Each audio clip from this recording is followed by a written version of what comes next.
Assalamualaikum warahmatullahi wabarakatuh. My name is Anisha Raminti Roslin, metric number 264807.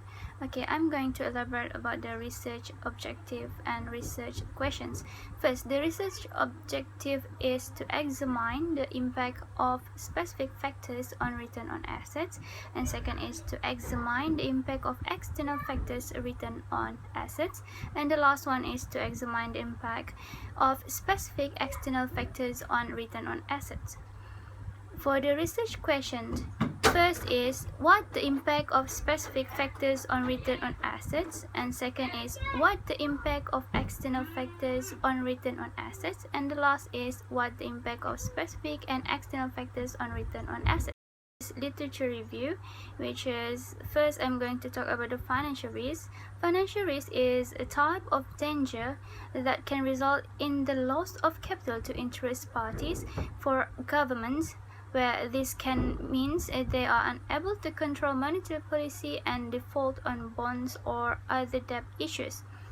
Based on Oscar Guzman 2018, the survey of monetary risk is less related to the daily operation and bigger amount of debt will incur to finance those operations. The duties of business officials and corporate finance officials are completely mediocre and are readily distinguish the emerging financial risk and take appropriate measure to prevent and control the strategic distance as far away from the financial loss and financial decline as possible.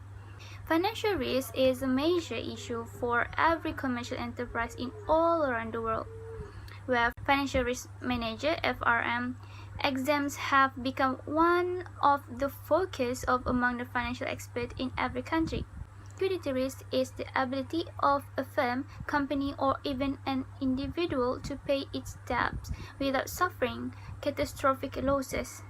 The general definition of liquidity risk becomes from combination of two types of liquidity risk, which are market liquidity risk and funding liquidity risk. Market liquidity risk refers to the risk that an asset cannot be sold on a market without incurring a loss, while funding liquidity risk refers to the inability to meet a financial obligation caused by a lack of funding. Okay, next is about return on assets. Return on assets is a financial ratio that shows the percentage of a profit of a company earned in relation to its overall sources. It is commonly defined as net income divided by total assets. A return on asset is also a comparison metric that can be used to examine past performance of a company or view similar companies side by side. Next is about operational risk. Operational risk summarizes the uncertainties and hazards a company faces when it attempts to do its day-to-day business activities within a given field or industry. According to Michael Rosenberg, managing risk can literally mean the difference between a company being profitable and being bankrupt. He also added that ignoring operational risk leads to significantly higher insurance rates, turnover, lost time, and most importantly, brand degradation. Next is profitability. Profitability is the basic goal of business roaming. Without productivity, company will not be able to operate in the long term. Therefore, it is very important to estimate current and past productivity and predict the future profitability. Next is credit risk. Credit risk is the possibility of loss resulting from a borrower's failure to repay a loan or meet contractual obligation. When lenders offer mortgage, credit cards, or other types of loan, there is a risk that the borrower may not repay the loan. Similarly, if a company offers credits to a customer, there is a risk that the customer may not pay their invoices. Next is market risk. Market risk refers to the possibility that investor will suffer losses due to the factor that affect the overall performance of the financial market involved. Although market risk can be hedged by other means, market risk cannot be eliminated through diversification. Market market risks discussed in this article refer to the risk of loss to the enterprise due to the change indicators such as GDP, interest rates, inflation rates, and exchange rates.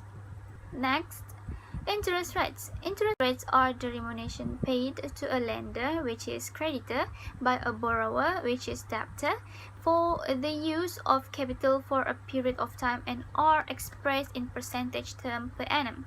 Interest rate should be referred to as the rate payable by the creditors to the lenders on debt and deposit obligations, where it usually used on instruments and securities. And next is about exchange rate. Exchange rate is the value of nation's currency versus the currency of another nation or economic zones. This is the relative price of $2 in the exchange rate.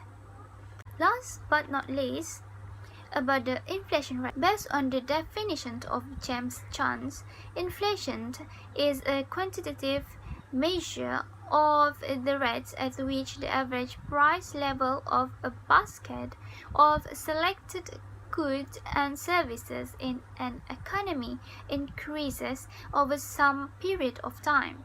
Inflation reduces the purchasing power of each unit of currency, which leads to increase in the price of goods and service over time. It's an economic term that means you have to spend more to fill your gas tank, buy a gallon of milk, or get a haircut. In other words, it's increasing your cost of living. This is the formula that we are using for the finding and analysis.